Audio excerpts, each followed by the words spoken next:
IDF reservists have called on Israel to provide military and humanitarian support to the Kurds in Syria following Turkey's attack in the north of the war-torn country. We, as Israelis and Jews, must not stand by when we see another nation abandoned by its allies and left defenseless. Here's a summary of the article.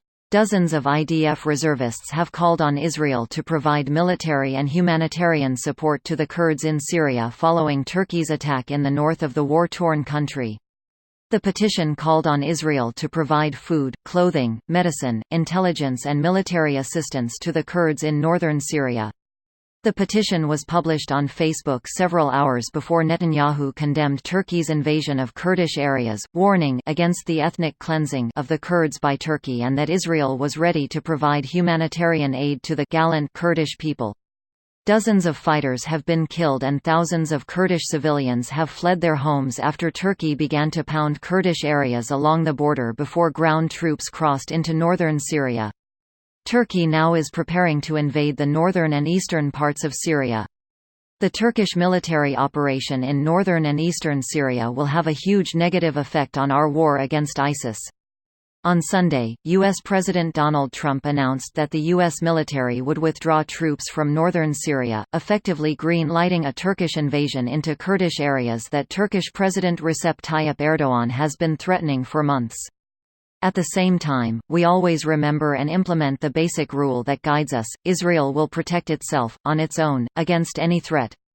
Iran threatens to wipe us off the map, and time and again the regime tries to attack us, so we must stand ready to protect ourselves from the danger.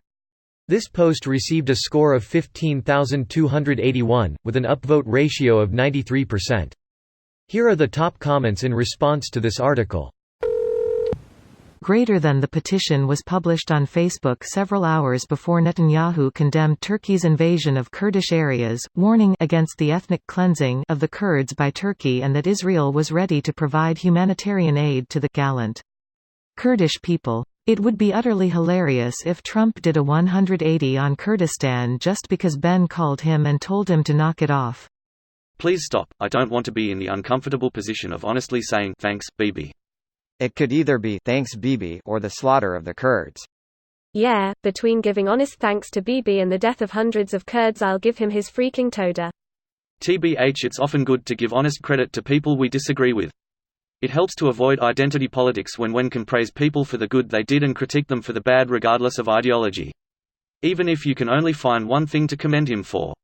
I strongly respect Vladimir Putin for his gardening skills. Every seed he ever planted seems to bear fruit. Strangely, I can see this. Ever read Good Omens, how Crowley talks to his plants? I see Putin gardening that way.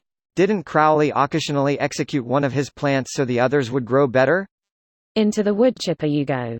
And let that be a lesson to the rest of you. I can't see how having Turkey, Israel, Iran, and Russia operating in the same area could cause any trouble.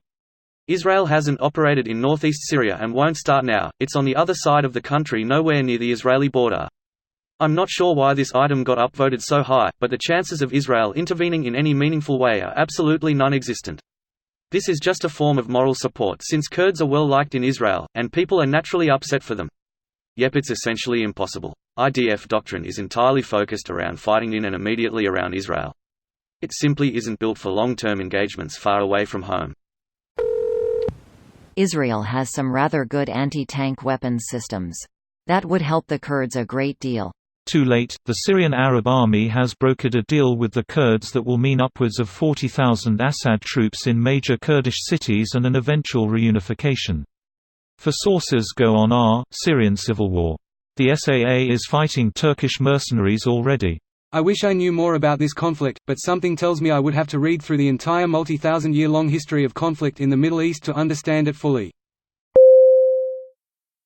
This video was automatically created by Reddit to speech. The article and comments in this video were selected from Reddit according to their upvotes, and any paraphrasing was performed by smmry.com, without any human intervention.